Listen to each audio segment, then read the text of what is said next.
इस वीडियो के तहत आपको 1861 का संवैधानिक सुधार यानी भारत परिषद अधिनियम के बारे में चर्चा कर रहे हैं।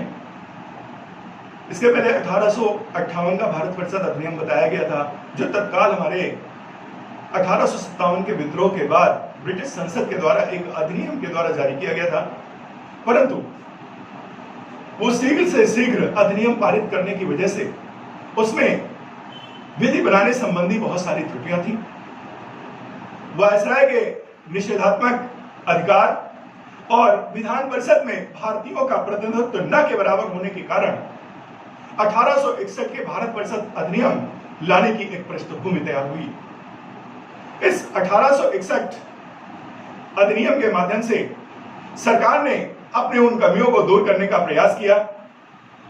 इसके तहत भारत में प्रतिनिधि संस्थाओं का जन्म देने का प्रयास किया गया, जिससे कि भारतीय जनता को खुश किया जा सके।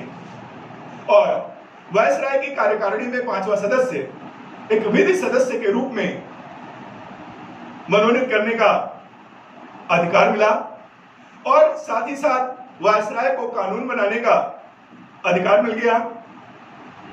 यहां पर हमारे दूसरे प्रेसिडेंसियों को कानून बनाने और उसमें संशोधन करने का अधिकार मिला, लेकिन वैधता वायसराय पर डिपेंड कर रही थी। अनुमति वायसराय से लेनी होती थी और ब्रिटिश सरकार इसे कभी भी अस्वीकृत कर सकती थी।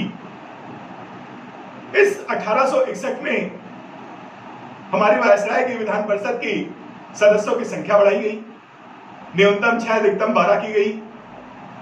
साथ ही साथ उसे सलाह देने की, परामर्श देने की शक्ति हमारे वायसराय को प्राप्त हुई। इसके साथ ही साथ वो अध्यादेश जारी कर सकता था। अध्यादेश की शक्ति जो थी वो हमारे 6 माह तक रह सकती थी। 6 महीने के बाद उसे हमें पारित कराना पड़ता था। लेकिन यहां पर वायसराय को पहली बार पावर मिला अध्यादेश जारी करने का।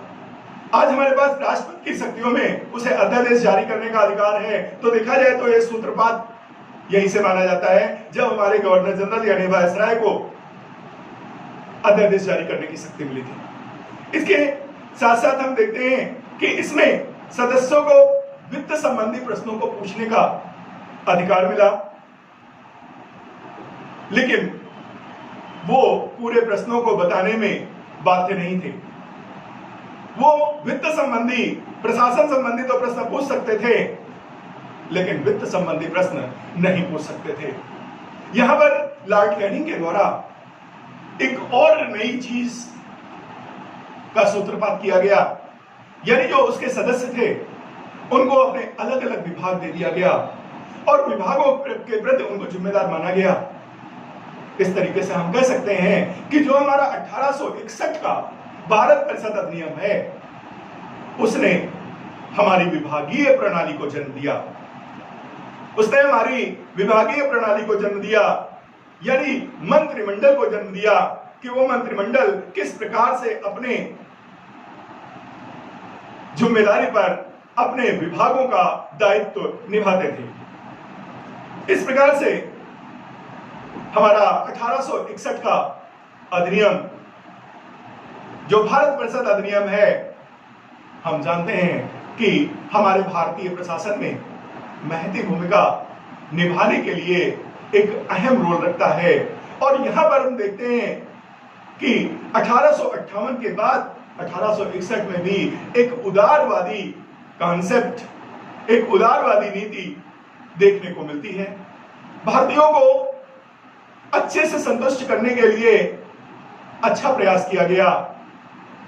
उन्होंने स्पष्ट तो किया कि हम विधि सम्मत जो त्रुटियां थी उनको दूर करने के लिए इसको लाए हुए हैं और उसमें कुछ अधिकार भी दिए, जैसे कि मद्रास बॉम्बे प्रेसिडेंसी को अपने कानून बनाने और उसमें संशोधन करने का अधिकार दिया, लेकिन वैधता वायसराय के आधार पर रखी गई। और इधर वायसराय को संपूर्ण भारत के लिए अपना कानून बनाने का अधिकार था और उसके साथ साथ संपूर्ण भारत के प्रशासन को चुस्त और दुरुस्त रखने के लिए अपने पार्षदों, अपने मंत्रियों के माध्यम से उनसे संबंधित विभागों के द्वारा, उस प्रणाली के द्वारा उसने अपना उत्कृष्ट प्रशासन करने का प्रयास किया। तो 1861 से बहुत सारे हमारे प्रतियोगी परीक्षाओं में प्रश्न बनते हैं कि वायसराय को अध्यादेश जारी करने की शक्ति किस अधिनियम से मिली। हमारे विधान परिषद का 1861 में आकार क्या था। भारत में प्रतिष्ठित संस्थाओं का जन्म कब से माना जाता है। परिषद में जो 5वां सदस्य है विधि वेत्ता के रूप में सम्मिलित किया गया, कब से माना जाता है। विभागीय प्रणाली का जन्म कब से माना गया है। और शक्तियों का बंटवारा, आप इसको विभागीय प्रणाली भी कह सकते हैं, शक्तियों का बंटवारा भी कह सकते हैं, क्योंकि अपने पार्षदों, अपने सदस्यों के द्वारा विभिन्न प्रकार के विभाग दे करके उनके प्रति कार्य कराने की जवाबदेही स्पष्ट करना। इस प्रकार से प्रश्न हमारी प्रतियोगी परीक्षाओं में पूछे जा सकते हैं।